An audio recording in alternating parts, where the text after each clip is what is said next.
জি জি। Yeah. হ্যাঁ, এই ফাইলটা ক্লাসরুমে দিয়ে দিব, রাইট। এখানে আমাদের মোটামুটি ক্রিপ্টো 4 পর্যন্ত ছিল, এরপরে আমাদের আরো দুটা লেকচার আছে, 7, 8, এবং আজকের লেকচার হচ্ছে ক্রিপ্টো না মানে 9 নম্বর চ্যাপ্টার। তো ওভারঅল ইনফরমেশন সিকিউরিটি যখন আমরা পড়ছি পুরো সেমিস্টার জুড়ে, তখন আমাদের মেইন কনসার্ন ছিল যে কিভাবে করে আমরা একটা পার্টিকুলার সিস্টেমকে সিকিউর করতে পারি।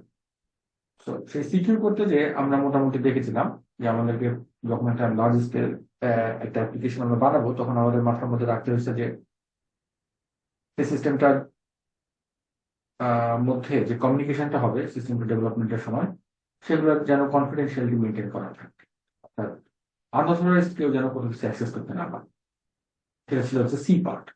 ইন্টিগ্রিটি পার্ট হচ্ছে কি, যে অবশ্যই যেন এমন মেকানিজম থাকে যেখানটাতে আহ, যেখানটাতে হচ্ছে আমাদের যে ডিজায়ার্ড ইনফরমেশন এক্সচেঞ্জ হচ্ছে সেটার মধ্যে কোনো ধরনের এক্সচেঞ্জ অপারেশন যাতে না হয়, এবং হইলে সেটা যেন ট্রিগার করা যেতে পারে, সেটা ছিল ইন্টিগ্রিটি। এরপর অ্যাভেলেবিলিটি হচ্ছে কি, যে সিস্টেমের মধ্যে যেন কোনো ধরনের অ্যাটাক করে সিস্টেমটাকে যেন লাইভে থাকার থেকে সেটাকে রেস্ট্রিক্টেড করা না হয়, রেস্ট্রিক্টেড করা না হয়। তার মানে কি, সেক্ষেত্রে আমরা মূলত বলার চেষ্টা করেছিলাম যে অ্যাভেলেবিলিটি পার্টটাকে, সে ফর এক্সাম্পল আমরা একটা কেস স্টাডি চিন্তা করেছিলাম। আমাদের শিক্ষা বোর্ডের যে রেজাল্টটা হয়, এডুকেশন বোর্ড রেজাল্টস, এসএসসি এবং এইচএসসি, সেখানটাতে আমরা দেখতে পাই যে একটা নির্দিষ্ট টাইম যখন রেজাল্টের টাইম আসে, তখন আসলে হিউজ পরিমাণ ইউজার একসাথে হিট করার ফলে কি হয়েছে, মোটামুটি তাদের সাইট কাইন্ড অফ হ্যাং হয়ে যায়। সেম প্রবলেমটা যদিও মাঝখান দিয়ে অনেক চড়াই উতরাই গেছে, ইভ্যালির ক্ষেত্রেও একই রকম কথা সত্য ছিল আজ থেকে আহ 4-5 বছর আগে। তখন মোটামুটি আহ বিশেষ করে কোভিড এর টাইমটাতে, তখন মোটামুটি মানুষজন একটা নির্দিষ্ট টাইমে বসেই থাকতো ফ্রাইডেতে, রাত 10টা কখন বাজবে, কখন আসলে ইভ্যালির একটা পার্টিকুলার টাইমের মধ্যে কোনো একটা পার্টিকুলার প্রোডাক্ট অর্ডার করে নিবে। তাদের ক্ষেত্রেও কিন্তু মোটামুটি আমরা মোটামুটি তাদের দেখেছি যে সেখানটাতে আহ, যখন আসলে ওদের এই ওপেনিংটা হতো, হ্যাপি আওয়ারের শুরু, তখন কিন্তু মোটামুটি সাইট হ্যাং হয়ে যেত। কি হয়েছে সেটা না বুঝে আমরা just মোটামুটি বুঝতে পারি যে অ্যাভেলেবিলিটি ইস্যুটা কখন হ্যাম্পার হয়, যখন নাম্বার অফ ইউজারের সংখ্যা টেকনিক্যালি মানে ইন রিয়ালিটি অনেক বেশি হয়, তখন আসলে প্রচুর পরিমাণ রিকোয়েস্ট প্যারালালি যেতে থাকে। তখন আসলে আহ, যদি আমাদের সার্ভারের ব্যান্ডউইথ ভালো না হয়, তাহলে এত হিউজ পরিমাণ সার্ভার রিকোয়েস্ট আসলে সার্ভারের যেই সার্ভিং ক্যাপাসিটি, তার বেসিসে সে আসলে ম্যানেজ করতে পারে না। তখন আসলে কি হতে পারে, সাইটে হ্যাং করে দিতে পারে, তখন আসলে ডিনায়াল অফ সার্ভিস টাইপের সিচুয়েশন হয়ে যেতে পারে, অর্থাৎ সার্ভিসটা আনঅ্যাভেলেবল দেখাবে আমাদের। এটা একটা পার্ট। নেক্সট, আজকে আমরা মূলত আরেকটা জিনিস একটু ব্রিফ ওভারভিউ দিতে চাই, সেটা হচ্ছে কি, যে অথেন্টিকেশন এন্ড অথরাইজেশন, অর্থাৎ অ্যাক্সেস কন্ট্রোল। অ্যাক্সেস কন্ট্রোল কি জিনিস, সেটা হচ্ছে যে আমাদের একটা পার্টিকুলার সিস্টেম যদি থাকে, সেই পার্টিকুলার সিস্টেমের মধ্যে দুই রকমের ইস্যু অ্যারাইজ করে। আমি যদি একটু স্লাইড দিয়ে আপনাদেরকে দেখাই,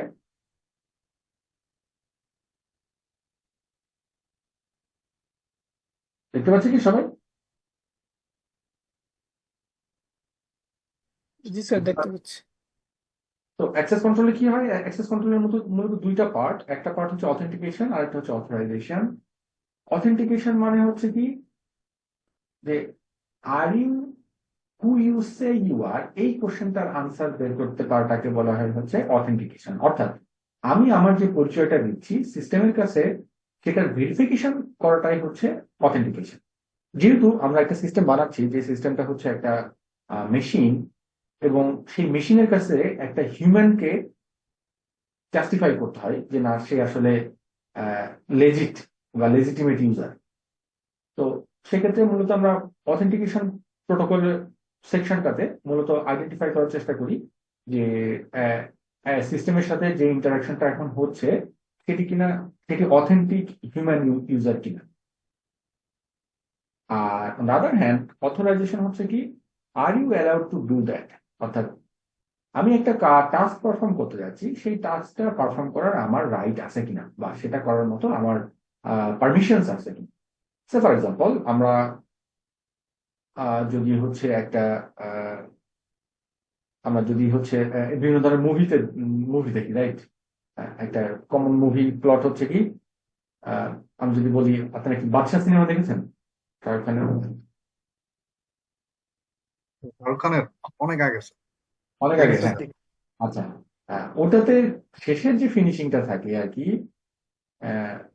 ফিনিশিং লাইনটা কাজটা ছিল এরকম যে তাকে তাকে ব্ল্যাকমেইল করা হয় যাতে করে সে প্রেসিডেন্টকে হত্যা করে। তো প্রেসিডেন্টকে হত্যা করার জন্য আমরা সবাই জানি প্রেসিডেন্টের আহ একটা সিকিউরিটি প্রোটোকল থাকে। যে কোনো একটা ইভেন্টে উনি যখন পার্টিসিপেট করেন, তখন সেখানটাতে আহ শুধুমাত্র অথরাইজ মানে অথেন্টিক পার্সনরাই একটা পার্টিকুলার টাস্ক পারফর্ম করতে পারে। অথেন্টিকেট পার্সন বলতে কি, যে সবার একটা আইডি কার্ড দেওয়া হয়, সেই আইডি কার্ডের থ্রু দিয়ে মোটামুটি কারা কারা পার্টিসিপেন্ট হিসেবে থাকতে পারবে তাদের লিস্টে আমরা সেখান থেকে। এরপর এই যে আইডি কার্ডটা দেওয়া হলো সেটা হচ্ছে একটা অথেন্টিকেশন মেকানিজম, অর্থাৎ একজন ইউজার আসবে, সে তার আইডি কার্ডটা স্ক্যান করাবে, সেই আইডি কার্ডটা দেখে আহ, উপস্থিত সিকিউরিটি এজেন্সি তারা মনে করবে যে উনি আসলে এখানে পার্টিসিপেট করার ক্যাপাসিটি, মানে ওনাকে রাইট দেওয়া হয়েছে নাকি দেওয়া হয়। এটা গেল হচ্ছে অথেন্টিকেশন। নেক্সট হচ্ছে অথরাইজেশন। অথরাইজেশন হচ্ছে যে এই ব্যাপারটা কিরকম, এই ব্যাপারটা হচ্ছে যে অ্যাসাসিনেশনের টাইমটাতে তাদেরকে চিন্তা করতে, তাকে তার কাছে একটা বন্দুক দেওয়া হয়েছে। এখন এই যে এতগুলা গেস্টের মাঝখানে আহ, বন্দুক ক্যারি করার অথরাইজেশন আসলে খুব কম সংখ্যক মানুষের আছে। অথরাইজেশন কি মানে কি, মানে হচ্ছে আমি যে একটা গান ক্যারি করব, সেই গান ক্যারি করার ক্যাপাসিটি হচ্ছে শুধুমাত্র যারা সিকিউরিটি পিপল, যারা কিনা আম, মূলত হচ্ছে সিকিউরিটি প্রোভাইড করবে, তারাই কেবলমাত্র গান বহন করাটা অ্যালাউড। সেই জায়গাটাতে আরেকজন ইন্ট্রুডার, তার কাছে গান দেওয়া হয়েছে এবং সেটা বাকি কেউ দেখছে না, তার মানে হচ্ছে যে সেখানটাতে একটা অথরাইজেশনের একটা প্রবলেম ঘটে গেছে। বুঝতে পারছি কি অথেন্টিকেশন এবং অথরাইজেশন? স্যার স্যার আমি যদি একটা এডুকেশন ম্যানেজমেন্ট সিস্টেম চিন্তা করি, ওইখানে সাপোজ কোন একটা টিচার লগ ইন করতেছে, অথবা এডমিন হিসেবে লগ ইন করতেছে, অথবা স্টুডেন্ট হিসেবে লগ ইন করতেছে, ওই সময় আমরা যে আইডেন্টিফাই করি, যেমন টিচার হইলে তার পার্সোনাল রুল আছে যে সে স্টুডেন্টদের গ্রেড চেঞ্জ করতে পারবে অথবা আপডেট করতে পারবে, সামথিং লাইক দ্যাট। তো ওইটা কি অথরাইজেশনের মধ্যে পড়ে নাকি এক্স্যাক্টলি। অথেন্টিকেশন? হ্যাঁ, ওটা হচ্ছে অথরাইজেশন। অথেন্টিকেশন কোনটা? অথেন্টিকেশন হচ্ছে যে একজন ইউজার আসলো আপনার সিস্টেমের মধ্যে লগ ইন করার চেষ্টা করলো, সে সাকসেসফুলি লগ ইন করতে পারছে কিনা, বা জি স্যার, আরেকজন তার মানে আমরা ওই যে রোবট যে চেক করে যে হিউম্যান নাকি রোবট, ওইটা হিউম্যান, অথেন্টিকেশনের মধ্যে পড়ে। সেটা অথেন্টিকেশনের মধ্যে পড়ে। জি স্যার, বুঝতে পারছি। হিউম্যান রোবটের এইটা হচ্ছে আবার কিছু ক্ষেত্রে আপনার পড়ে, যেমন অথরাইজেশনের মধ্যে কিছু ক্ষেত্রে পড়ে। কারণ হচ্ছে আমরা তো রোবটকে অথরাইজ করি নাই যে সে আসলে সিস্টেমে অ্যাক্সেস করতে পারবে, রাইট? মেবি। তো যার কারণে সেটা আসলে আমরা যখন ওদেরকে করতে চাই, আমরা যখন ওদেরকে মানে রিজার্ভ করে রাখতে চাই, তখন আসলে বিভিন্ন ধরনের প্রোটেকশন মেকানিজম নিতে হয়। একটা কমন মেকানিজম হচ্ছে ক্যাপচা, রাইট? আপনারা সবাই জানেন। জি রিসেন্ট টাইমে স্যার। আরো অনেক ধরনের মেকানিজম আছে, যেমন ধরেন আপনি একটা থ্রেড ওপেন করলেন, থ্রেড ওপেন মানে একটা, সে ফর এক্সাম্পল আপনি জিমেইল একটা অ্যাটাক করতে চান, মানে কোন একটা পার্টিকুলার এডু মেইলের মধ্যে আপনি ধরেন লগ ইন করতে চান।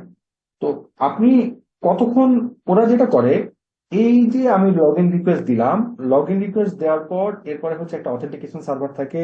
সেই অথেন্টিকেশন সার্ভারটা একটা লম্বা সময় ধরে পুরো, সে দেখা যায় যে ডাইরেক্ট আমাদের মানে গুগলের ওয়েবসাইটে হিট করার আগ দিয়ে সে তার লোকাল সার্ভারে একটা রিকোয়েস্ট ধরে রাখে, সেটাকে ধরে রেখে সেখান থেকে রিডাইরেক্ট করে আরেকটা সার্ভারে যায়, সেখান থেকে রিডাইরেক্ট করে দেন আরেকটা সার্ভারে যায়, তারপর চতুর্থবারে সে হচ্ছে গুগলের সার্ভারে হিট করে। ঠিক আছে?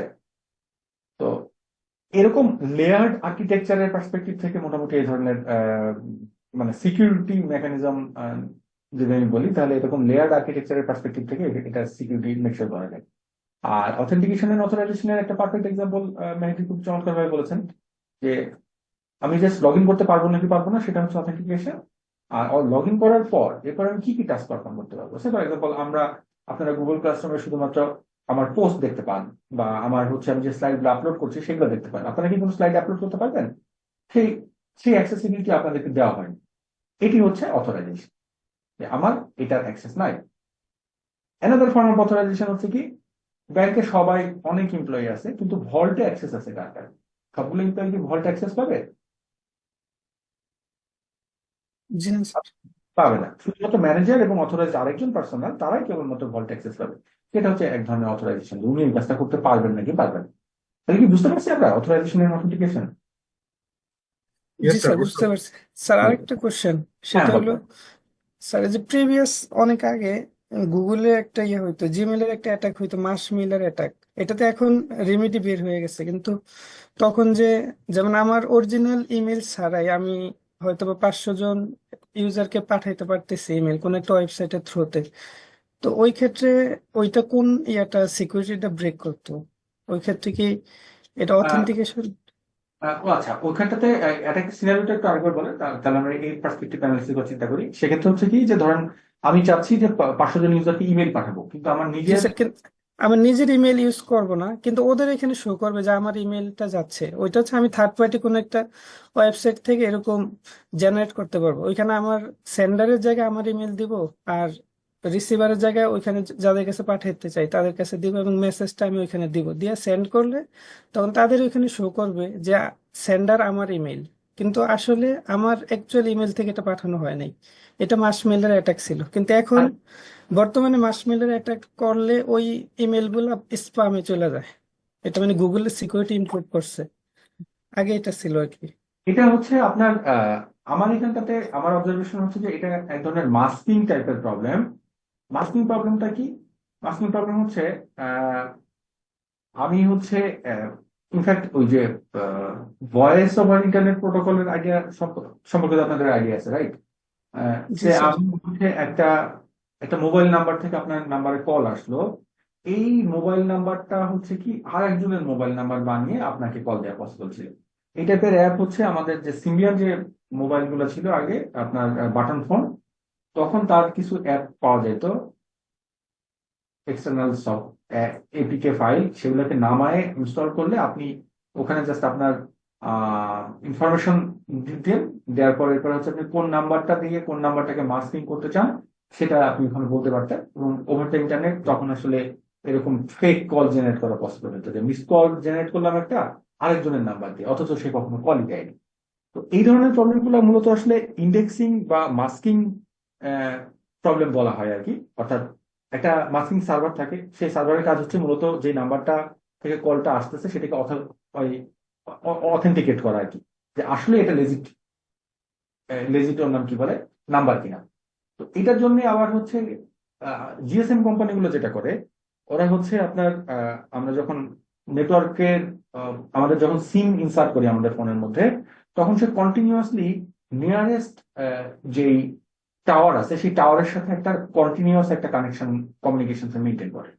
তো সেই কমিউনিকেশনের অ্যাসপেক্টে যখনই একটা কল তার নাম্বারে আসে, এবং জিএসএম এর কাজ থাকে হচ্ছে যে মূলত হচ্ছে আপনার যেই তাদের যে ডাইরেক্টরি, সেই ডাইরেক্টরির পার্সপেক্টিভ থেকে আমাদের যে মোবাইল নাম্বার আছে সেই মোবাইল নাম্বারটাকে রেজিস্টার করে রাখে।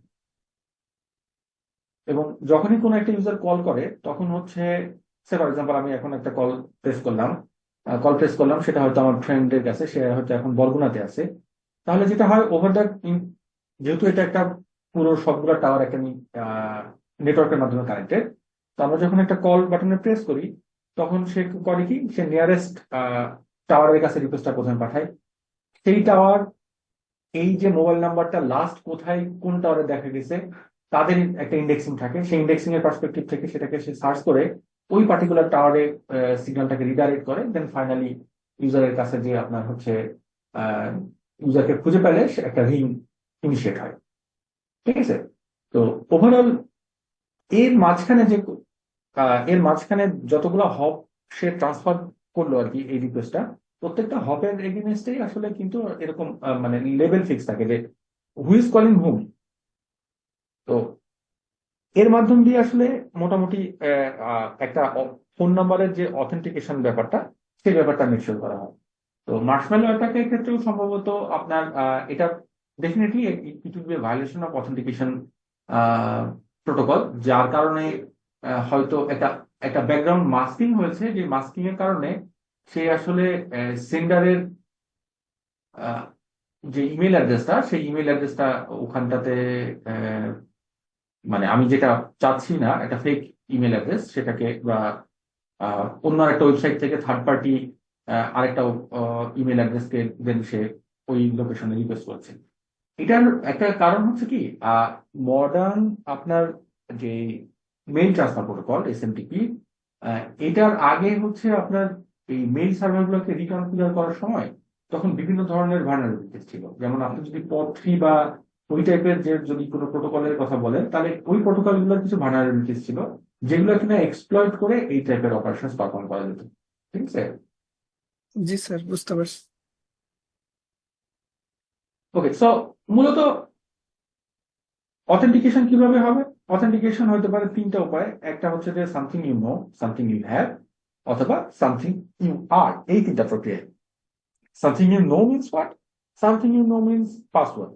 একটা পাসওয়ার্ডের মাধ্যম দিয়ে আমরা মূলত একটা ইউজারকে অথেন্টিকেট করি। অথবা হতে পারে কি something you have, that means এই স্মার্ট কার্ড। স্মার্ট কার্ড মানে একটু আগে আমরা যে এক্সাম্পলটার কথা বলছিলাম, যে একটা খুবই ক্লাসিফাইড একটা মিটিং এর মধ্যে শুধুমাত্র অথরাইজ পার্সনরা সেখানে যদি অ্যাক্সেসিবিলিটি থাকে, তাহলে তাদেরকে ভেরিফাই করার অপশন হচ্ছে কি, তাদের কাছে একটা কোনো কার্ড থাকবে, যে কার্ডের থ্রু দিয়ে তারা অ্যাক্সেস করতে পারবে। অথবা আমাদের অফিসে যেটা আছে, ধরেন আপনাদের অনেকের অফিসে আছে যে আপনার আরএফআইডি কার্ডটা আপনি অফিসে যে পাঞ্চ করেন, আপনার গেটটা খুলে যায়, এরপর আপনি সেখানে এন্টার করেন। এই যে প্রক্রিয়াটা, এটাকে বলা হয় হচ্ছে অথেন্টিকেশন। আরেকটা অপশন হতে পারে কি, সামথিং ইউ আর, অর্থাৎ একটা পার্টিকুলার ইউজারকে আরো প্রিসাইজলি যদি আমরা আইডেন্টিফাই করতে পারা যায়, তাহলে হয়তো তার ফিঙ্গারপ্রিন্ট, তার থাকতে পারে তার আইরিশ প্যাটার্ন, অথবা তার ফুল থাম প্রিন্ট বা থাম প্যাটার্ন, এগুলা কিন্তু তার আসলে অথেন্টিকেশন মেকানিজম হতে পারে। তো মূলত সামথিং ইউ নো এর মধ্যে পরে হচ্ছে পিন, সোশ্যাল সিকিউরিটি নাম্বার, আমাদের ব্যাংকিং সিস্টেম গুলা, যেগুলা আসলে যে সিস্টেম গুলো এখন ব্যবহার করে আসছে। আর আপনারা যারা ক্রেডিট কার্ড ব্যবহার করেন তারা জানেন যে যখনই আমরা কোনো একটা ক্রাইসিসে পড়ি, তখন তাদের এন্ডে মেইন কাজ হয় যে ইউজারটাকে ভেরিফাই করা। ইউজারটাকে ভেরিফাই করার অপশন কি? ইউজারটাকে ভেরিফাই করার জন্য তারা সামথিং ইউ নো এই ফ্রেমওয়ার্ক ফলো করেছে। কেন সামথিং ইউ নো এই ফ্রেমওয়ার্ক ফলো করলো? বিকজ এই ফ্রেমওয়ার্কটার মাধ্যম দিয়ে আসলে দুটা ইস্যু আছে, একটা হচ্ছে কস্ট আর একটা হচ্ছে কনভেনিয়েন্স। এই দুটা ইস্যুর পার্সপেক্টিভ থেকে something you know is better. Cost মানে হচ্ছে কি, যে ধরেন আমার, ফর এক্সাম্পল, আমরা যখন আমাদের ব্যাংকের কার্ডটা হারিয়ে যায়, আমরা যখন কমপ্লেন করতে যাই, তখন আমরা যখন ফোন করি কাস্টমার কেয়ারে, কাস্টমার কেয়ার অথরিটি তারা আমার কার্ড নাম্বার জিজ্ঞেস করে, তারপরে জিজ্ঞাসা করে যে আমার বাবার নাম, মায়ের নাম, ডেট অফ বার্থ, অথবা অন্য কোনো সিকিউরিটি কোয়েশ্চেন থাকলে সেগুলোর ইনফরমেশন। তার বেসিসে তারা কি করতে পারে, কার্ডটা ডিঅ্যাক্টিভেট করে দিতে পারে। রাইট? ঠিক তো? এতে করে সুবিধা কি হলো? সুবিধা হচ্ছে যে মোটামুটি এই যে ইনফরমেশন গুলো আমাদের জানা দরকার, ধারণা করা হতে হয় যে এই ইনফরমেশন গুলো কনফিডেন্সিয়াল, শুধুমাত্র একজন পার্সন, তার জন্য এই ইনফরমেশন গুলো ইউনিক। শুধুমাত্র একটা ইনফরমেশন না। যেমন আমি যদি শুধু বার্থডে কথা বলতাম, তাহলে there is a high chance যে, আমরা তো কথা বার্থডে প্রবলেমটা দেখলাম, যে 23 জন লোক যদি একটা রুমে থাকে, তার মধ্যে there is a high chance যে কোনো দুইজনের বার্থডে একই ডেটে হচ্ছে। এটা হচ্ছে ম্যাথমেটিক্যালি প্রুভেন। তো তার পার্সপেক্টিভ থেকে শুধুমাত্র একটা ইনফরমেশনের পরিবর্তে সেট অফ ইনফরমেশন অ্যাড করা হয়। এই সেট অফ ইনফরমেশন আসলে একটা ইউজারকে ইউনিকলি আইডেন্টিফাই করার জন্য এনাফ রোল প্লে করে থাকে। তো মূলত আমরা এই পাসওয়ার্ড স্কিমের মাধ্যম দিয়ে আমরা এই সেট অফ ইনফরমেশন খুব অল্প সময়ের মধ্যে আমরা সেটাকে নিয়ে ফেলতে পারি, এবং ভেরিফিকেশনটা ফাস্টার করা পসিবল সামথিং ইউ নো ক্যাটাগরিতে যদি আমরা নেই।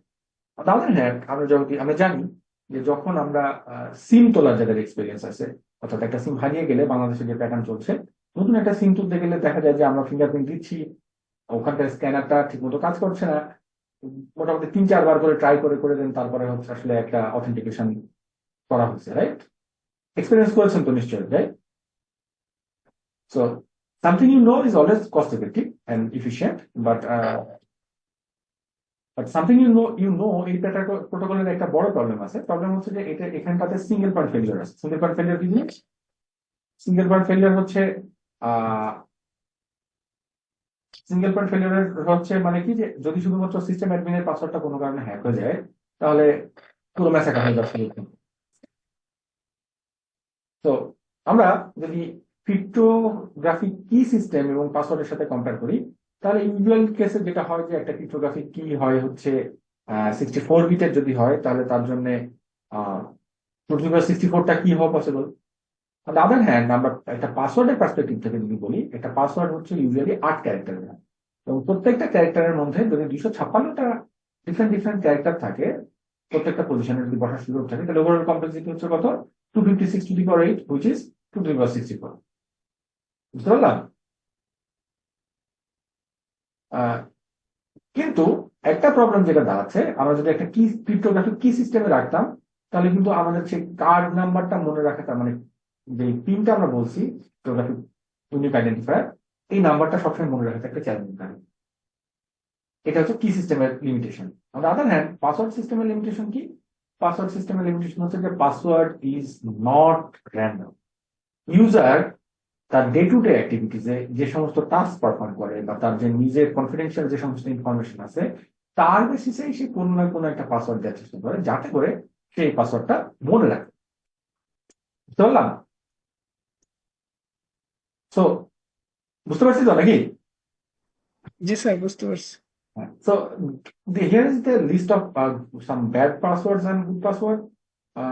একই জিনিস, যেমন পোকেমন, এটা অনেকেই পোকেমন ব্যবহার করতে পারে, কিন্তু যদি আমরা এরকম আপার কেস লোয়ার কেসের পার্সপেক্টিভ থেকে এটাকে ব্লেন্ড করে দেই, তাহলে এটা কিন্তু খুবই একটা কমপ্লেক্স পাসওয়ার্ড হয়ে যায়। হ্যাঁ, সো এখন কথা হচ্ছে পাসওয়ার্ডের উপরে মোটামুটি একটা এক্সপেরিমেন্ট করা হয়েছে। এক্সপেরিমেন্ট করা হয়েছে কিরকম, যে 3টা গ্রুপে ভাগ করা হয়েছে। একটা গ্রুপের মধ্যে বলা হয়েছে যে তাদের পাসওয়ার্ডটা অ্যাটলিস্ট 6 ক্যারেক্টারের হতে হবে এবং একটা নন লেটার হতে হবে। সেক্ষেত্রে আরেক গ্রুপকে বলা হয়েছে কি, যে পাসওয়ার্ড গুলো হবে হচ্ছে পাস ফ্রেজের ভিত্তিতে। আরেক গ্রুপকে বলা হয়েছে হচ্ছে যে 8টা র্যান্ডম ক্যারেক্টার আপনি চুজ করেন, করে একটা পাসওয়ার্ড সেট করেন। তো যখন একটা পার্টিকুলার ওয়েবসাইটে রেজিস্টার করি, তখন কিন্তু আমাদেরকে এই পাসওয়ার্ডের এই রিকোয়ারমেন্ট গুলো আসে, এবং এই রিকোয়ারমেন্টের অ্যাসপেক্টে কিন্তু বিশাল পরিমাণ একটা রিসার্চ হয়েছে কি ধরনের আসলে পাসওয়ার্ড প্যাটার্ন আসলে ইউজারের কাছ থেকে চাওয়া উচিত, যার বেসিসে কিন্তু ওভারঅল সিকিউরিটি প্যারামিটারটা কিন্তু আসলে কত কঠিন হবে নাকি কত সহজ হবে সেটা সেটা সেট হয়। তো গ্রুপ এতে দেখা যায় যে প্রায় 30% পাসওয়ার্ড থাকে, যে ক্লায়েন্ট, মানে অর্থাৎ আমরা যদি শুধু ইউজারকে বলি যে আপনি 6টা ক্যারেক্টার দিবেন, একটা নন লেটার দিবেন, তাহলে ইউজার যে টাইপের পাসওয়ার্ড সেট করে তার পার্সপেক্টিভ থেকে দেখা গেছে 30% পাসওয়ার্ড আসলে ইজিলি ক্র্যাক করা যায়, জাস্ট বেসিক ইনফরমেশন থাকে। গ্রুপ বি এর ক্ষেত্রে যেটা হচ্ছে password based on pass phrase, অর্থাৎ ইউজারকে যদি বলা হয় যে আপনি যে কোনো একটা ফ্রেজের পার্সপেক্টিভে পাসওয়ার্ড দেন, তাহলে ইউজার করতে পারে কি, যেমন ইউজার চিন্তা করতে পারে যে বেনিয়া সহ করা, ঠিক আছে। ইউজার চিন্তা করতে পারে যে অন্য কি বলে কিং করতো ববিন, বোঝা গেল? তো এই ধরনের পাসওয়ার্ড আসলে কিন্তু আহ সেই পাস ফ্রেজ চাওয়ার ফলে যে সমস্ত পাসওয়ার্ড ইউজাররা সেট করে, তার মধ্যে দেখা গেছে যে সেখানটাতে প্রায় 10%, মানে এই পার্সেন্টেজটা নাম্বার অফ ক্র্যাক পাসওয়ার্ডের সংখ্যা বেশ কমে 10%-এ নেমে আসছে। আদার হ্যান্ড আমরা যখন গ্রুপ সি তে বলেছি যে 8টা র্যান্ডম ক্যারেক্টার, তখনও সেটার ক্যাপাসিটি আসলে অনলি 10% ক্র্যাক করা গেছে তার মধ্যে থেকে। এখন পরবর্তীতে যেটা এক্সপেরিমেন্ট করা হয়েছে সেটা হচ্ছে যে এই যে গ্রুপ বি এবং গ্রুপ সি তে আমরা যে দেখলাম যে ওভারঅল ক্র্যাকিং এর পরিমাণ কমে যাচ্ছে, কিন্তু তাতে করে একটা প্রবলেম হয়, সেটা হচ্ছে যে গ্রুপ বি তে যখন ইউজার একটা পাসওয়ার্ড সেট করে ফার্স্ট ফ্রেজের মাধ্যমে, সেই পাসওয়ার্ডটা তার রিসেট করার পসিবিলিটি থাকে অনেক কম, অর্থাৎ সেই পাসওয়ার্ডটা ভুলে কম। অন দ্য আদার হ্যান্ড আমরা যদি গ্রুপ সি এর সাথে কম্পেয়ার করি, যেহেতু তাকে বলা হয়েছিল 8টা র্যান্ডম ক্যারেক্টার, সে যখন যে ধরনের পাসওয়ার্ড সেট করে, এটা দেখা যায় যে ভুলে যাচ্ছে বেশি ঘন ঘন, এবং সেটাকে রিসেট করার জন্য আলাদা করে মেকানিজম নেওয়া লাগছে। ওকে, সো মোটামুটি আমরা সেখান থেকে দেখতে পাই যে গ্রুপ বি ইজ উইনার, অর্থাৎ ইউজারকে আমরা যদি বলি যে তোমার একটা পছন্দের পাস ফ্রেজ দিয়ে তুমি একটা পাসওয়ার্ড সেট করো, password system becomes more versatile and difficult to crack. এখান থেকে আরো কিছু এক্সপেরিমেন্ট বলা হয়েছে।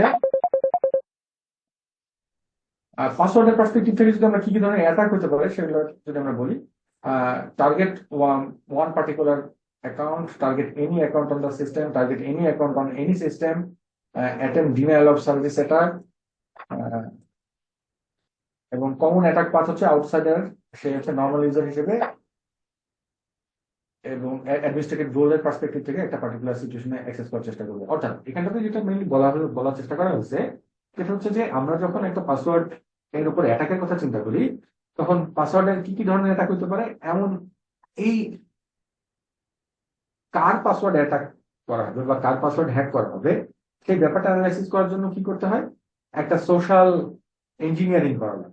সোশ্যাল ইঞ্জিনিয়ারিং কি? ফর এক্সাম্পল, আমি আপনাদেরকে একটু আগে, কিছুদিন আগে এই কথাটা বলেছিলাম যে আমার মায়ের খিচুড়ি রান্নার যে রেসিপি, সেটা যদি আমি একেবারে ব্যাংকের একটা ভল্টের মধ্যে যে রেখে দিই, সেটা কি, ডাজ দ্যাট ওয়ার্ক ইট? নাকি হচ্ছে হীরা জহরতের, মানে তার যেই অর্নামেন্টস এর যে ইটা আছে, সেটাকে আমার এই পরিমাণে ফোকাস দেওয়া উচিত? হ্যাঁ। তো সিচুয়েশন যেটা আছে সেটা হচ্ছে যে আহ, এর বেসিসে ইউজার যেটা করে, মানে হ্যাকাররা যেটা করে, তারা আসলে ওভার দ্য টাইম একজন আহ, একজন ইউজার খুঁজে বের করার চেষ্টা করে, সুপার ইউজার টাইপের, যাদের কিনা আসলে ক্রেডিবিলিটি অনেক হাই, মানে যাদের সোশ্যাল অ্যাসপেক্ট থেকে এবং তাদেরকে হ্যাক করে বেশি পরিমাণ বা তাদের কাছ থেকে বেশি পরিমাণ এক্সপ্লয়টেশন করা যাবে, এই ধরনের পসিবিলিটিস বেশি থাকে। হ্যাঁ। তো অন্যদেরকে এই যেই ওয়েতে তাদেরকে ট্র্যাক করে দেন তার ডিজিটাল ফুটপ্রিন্ট অ্যানালাইসিস করা হয়, সেই ওয়েটাকে বলা হয় হচ্ছে সোশ্যাল ইঞ্জিনিয়ারিং এবং রিকনসেন্স। হ্যাঁ। তো রিকনসেন্স পেজে মূলত আসলে একজন ইউজার কোন টাইপের সাইটে যাচ্ছে, তাকে সে কি ধরনের পাসওয়ার্ড ব্যবহার করছে, তার বেসিসে একটা হচ্ছে মোটামুটি তার জন্য একটা স্পেশালিস্ট অ্যাটাক অ্যাকর্ডিংলি কল্পনা করা হয়। নেক্সট হচ্ছে যে যদি একটা পার্টিকুলার পাসওয়ার্ড সিস্টেমে আমরা যদি দেখি যে একজন ইউজার পরপর 3 বার ব্যাড পাসওয়ার্ড এন্টার করেছে, তাহলে আসলে তার অ্যাকাউন্টটা কি করা উচিত? অর্থাৎ দেখেন, একটা প্রবলেম হচ্ছে কি, যে যদি একটা পার্টিকুলার সিস্টেমে আমরা ইনফাইনাইট নাম্বার সংখ্যক লগ ইন অ্যাটেম্প্ট অ্যালাউ করি, তাহলে কি প্রবলেম হয়ে যায়? প্রবলেম হচ্ছে যে সেখানটাতে এক্সাস্টিভ সার্চ, অর্থাৎ ব্রুট ফোর্স অ্যাটাক করাটা সহজ হয়ে যায়। হ্যাঁ।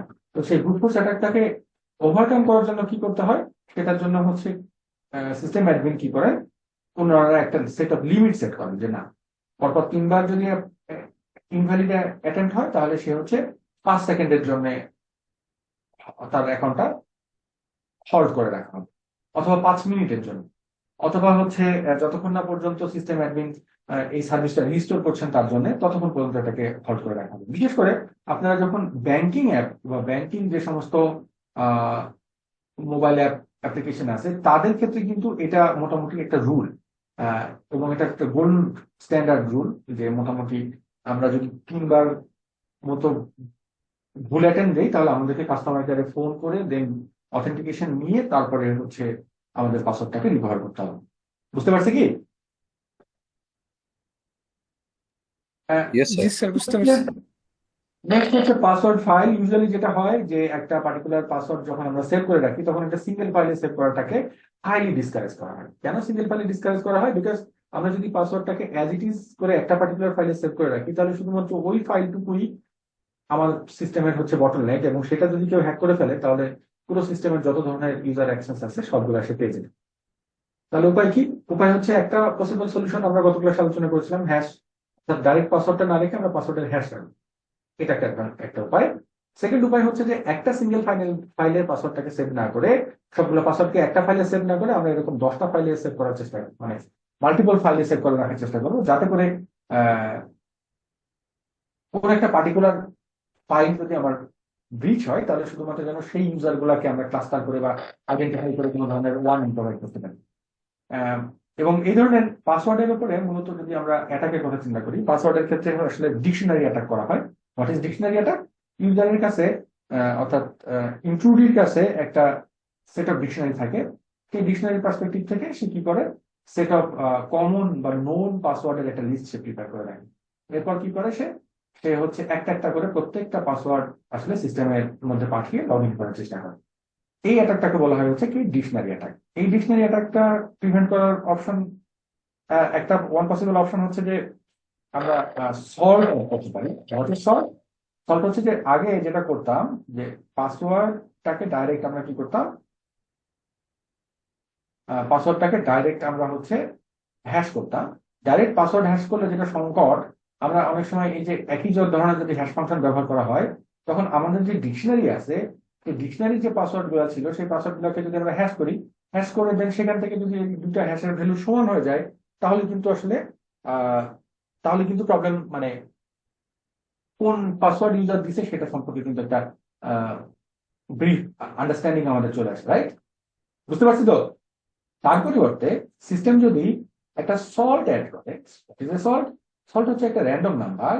যখন ইউজার একটা পাসওয়ার্ড দিবে তখন সে কি করবে, সে সল্টটাকে অ্যাড করে then user password plus salt, লবণ, হ্যাঁ, এই দুটাকে মিলে সে কি করবে, হ্যাশ করবে। এভাবে যদি হ্যাশ করা হয় তাহলে এই ধরনের সিস্টেম আসলে খুব আগের সিস্টেমের থেকে বেশ খানিকটা সিকিউর সিস্টেম হয়ে দাঁড়ায়। কেন? কারণ এই যে সল্টের যে ভ্যালুটা সেট করা হয়েছে সেই সল্টের ভ্যালুটা কিরকম হবে, এটা হতে পারে যে একটা সাইটের জন্য স্পেসিফিক, এটা হতে পারে যে অন্য কি বলে আমাদের আহ প্রত্যেকটা ইউজারের জন্য বা প্রত্যেকটা লগ ইন অ্যাটেম্পটের জন্য কোনো ধরনের তার ডেমোগ্রাফিক বা তার হচ্ছে পার্সোনাল ইনফরমেশনের প্যাটার্ন দেখে সেখান থেকেও সল্ট সেট করে দেওয়া যেতে পারে। তাহলে সুবিধা কি হবে? সুবিধা হচ্ছে যে এখন এই যে হ্যাশ ফাংশনটা, হ্যাশটা তৈরি হবে, সেই হ্যাশটা মোর ইউনিফর্ম হবে এবং সেটা হ্যাক করাটা কঠিন হবে। বুঝতে পারছি তো নাকি? জি স্যার, বুঝতে পারছি। স্যার, আমাদের পাসওয়ার্ড গুলো যদি আমরা ডিফারেন্ট ফাইলে রাখি, সাপোজ আমার একটা পাসওয়ার্ড কিন্তু আমি দুইটা অথবা তিনটা ফাইলে এটা ডিভাইড করে রাখলাম, ওই ক্ষেত্রে তো আমার পসিবিলিটি অনেক কমে যায় হ্যাকের। একটা পাসওয়ার্ড মানে ধরেন আপনি যখন সিস্টেম অ্যাডমিনিস্ট্রেটর তখন তো আপনার সিস্টেমে যতজন ইউজার থাকবে তাদের সবাইকেই যদি একটা সিঙ্গেল ডেটাবেজের একটা সিঙ্গেল টেবিলের মধ্যে রাখা হয়, তখন সেই জিনিসটাকে তারা অনেকে মনে করে যে এটা একটা ভালনারেবল অংশ। তার পরিবর্তে তারা সাজেশন দেয় কি যে সেট অফ বাকেট ব্যবহার করা, যে বাকেটের মধ্যে আসলে পাসওয়ার্ড গুলা স্টোর থাকবে। এখন বাকেট ব্যবহার করলে একটা অ্যাডভান্টেজ হচ্ছে যে রিসোর্স গুলা মোর ডিস্ট্রিবিউটেড হলো, কিন্তু ডিসঅ্যাডভান্টেজ কি? ডিসঅ্যাডভান্টেজ হচ্ছে একটা লেজিটিমেট ইউজার যখন লগ ইন করতে যাবে তখন তার লগ ইন প্রসিডিওরটার মধ্যে কিন্তু আমাদের কাইন্ড অফ একটু ডিলে অ্যাড হয়ে যাবে। কেন? কারণ ওই পাসওয়ার্ডটা কোন বাকেটে রাখা হচ্ছে সেটা খুঁজে বের করতে হবে, দেন সেখান থেকে পাসওয়ার্ডটাকে তুলে নিয়ে এসে দেন তারপরে সেটাকে কম্পেয়ার করতে হবে। বোঝা গেছে কি? জি স্যার, বুঝতে পারছি। ওকে, নেক্সট হচ্ছে পাসওয়ার্ড ক্র্যাকিং। পাসওয়ার্ড ক্র্যাকিং এর জন্য হচ্ছে অনেকগুলা টুল আছে, খুবই স্ট্রং টুল। আমি যদি আপনাদেরকে জাস্ট টুলগুলোর নাম বলি, এখন ব্যাপারটা না বলে আমি জাস্ট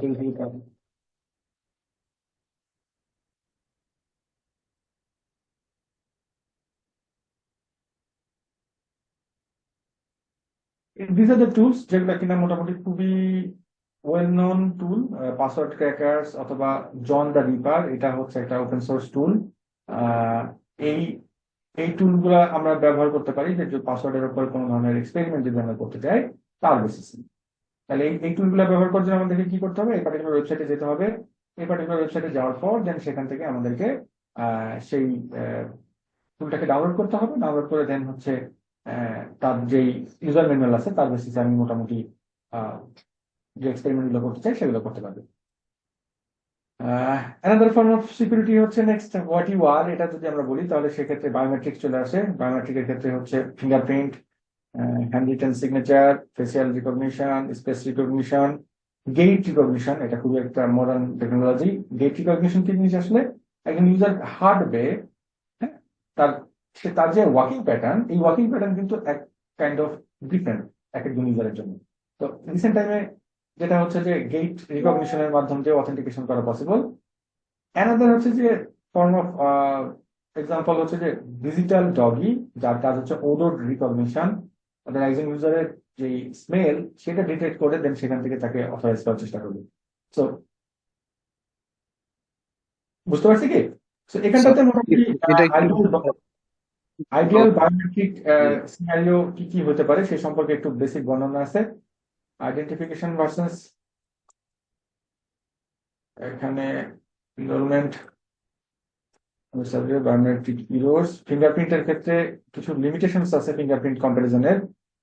যেমন একটা যদি ফিঙ্গারপ্রিন্টের আমরা ফিচারের কথা বলি তাহলে এই যে প্যাটার্ন গুলো তৈরি হচ্ছে কার্ভ লাইন, এই কার্ভ লাইনের পার্সপেক্টিভ থেকে সেট অফ ফিচার আসে যে কোন কোথাকার কোন কার্ভ লাইনটা কিরকম দাঁড়াচ্ছে। হ্যাঁ, তো সেই ফিচার গুলো বের করে নিয়ে আসার পর পরবর্তীতে সেই ফিচারের পার্সপেক্টিভ থেকে একটা পার্টিকুলার ফিচার সেট করা থাকে। দেন যখন ইউজারের নতুন একটা ফিঙ্গারপ্রিন্ট আসে তখন জাস্ট এই ফিক্স সেট অফ যে সমস্ত আগে তার ফিচার গুলো ছিল, হ্যাঁ, তার সাথে ম্যাপ করানো হয়। ম্যাপ করানোর পর সেখানকার ক্ষেত্রে তাদেরকে ফিঙ্গারপ্রিন্টটাকে আইডেন্টিফাই করা হয়। ফিঙ্গারপ্রিন্ট আমরা জানি সব প্রত্যেকটা মানুষের জন্য ইউনিক। কিছু কিছু মানুষের ক্ষেত্রে আবার ফিঙ্গারপ্রিন্ট অনেক সময় হচ্ছে ফুল যে সাইকেল বা ফিচার যেগুলো আমরা এখানে দেখতে পাচ্ছি সেগুলো অনেক সময় থাকে না। কারণ হচ্ছে কি, ওভার দ্য টাইম আমাদের লাইফ স্টাইলের উপর বেস করে ফিঙ্গারপ্রিন্টের আবার ভেরিয়েশন তৈরি হয়।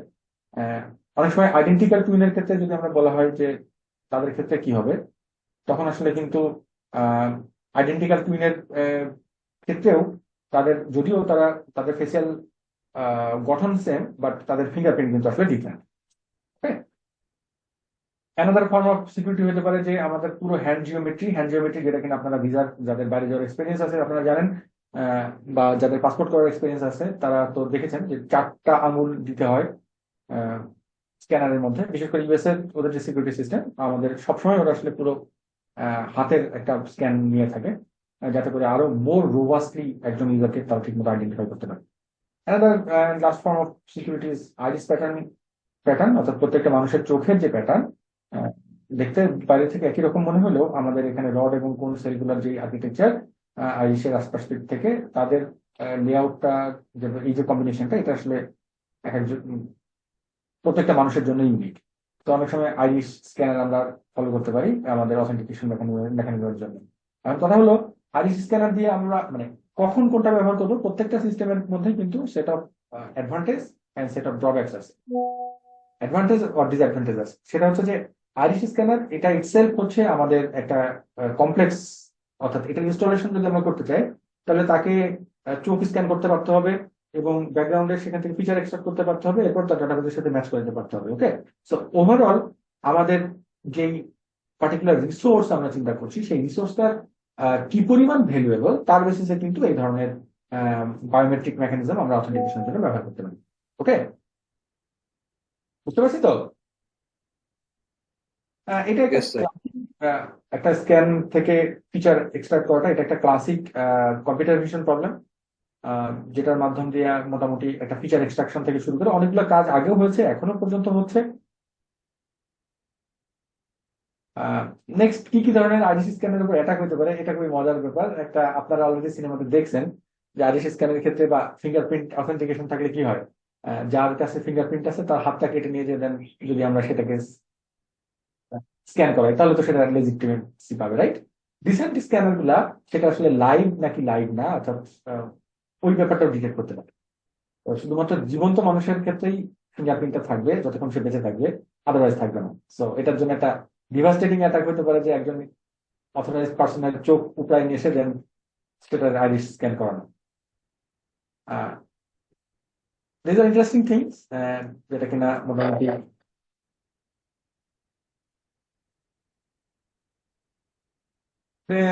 এই তো। আহ, এরপরে হচ্ছে যে লাস্ট হচ্ছে হোয়াট ইউ হ্যাভ,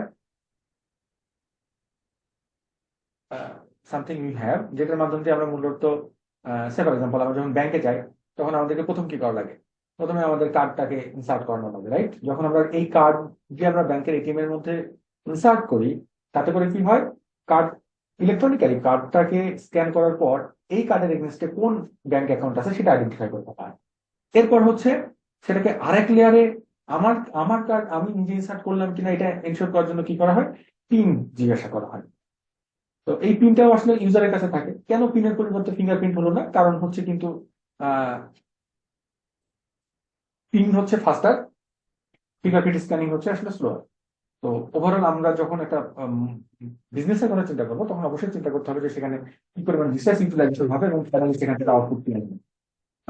এছাড়াও আরো কি অপশন হতে পারে, আরো একটা মজার অথেন্টিকেশন সিস্টেম হচ্ছে টু ফ্যাক্টর অথেন্টিকেশন। এটা খুবই ইফেক্টিভ জিনিস, যেখানটাতে কি হয়, ইউজার তার পাসওয়ার্ড দেয়, requires any two out of three of something you have, something you know, something you are, এই তিনটার যে কোনো দুইটা আমরা ব্যবহার করতে পারি।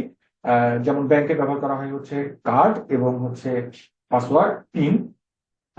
তারপরে হচ্ছে আহ, আরো হচ্ছে যে ব্যবহার করা হয় যে যদি আমরা ইউজার আইডি পাসওয়ার্ড এবং মোবাইল নাম্বার এর সাপেক্ষে হচ্ছে ভেরিফিকেশন করবো, তখন কি হয় যে আমরা ইউজার আইডি এবং পাসওয়ার্ড দিই, এরপর আমাদের মোবাইলে একটা ওটিপি আসে, সেই ওটিপিটাকে একটা সেকেন্ড লেয়ার অফ অথেন্টিকেশন চিন্তা করা হয় আর কি।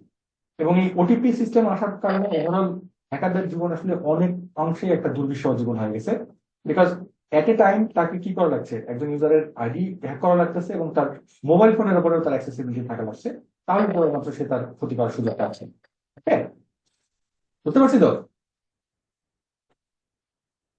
জি স্যার। জি স্যার, বুঝতে পারছি। ওকে, সো নেক্সট অথরাইজেশন, এটা মনে হয় আজকে আর পড়ার মতো সময় আমাদের হাতে নাই।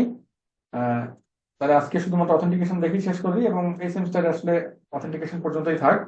আর আরো কিছু জিনিস একটু আপনাদের দেখানোর আমার ইচ্ছা ছিল, বিশেষ করে যারা এনম্যাপ বা হচ্ছে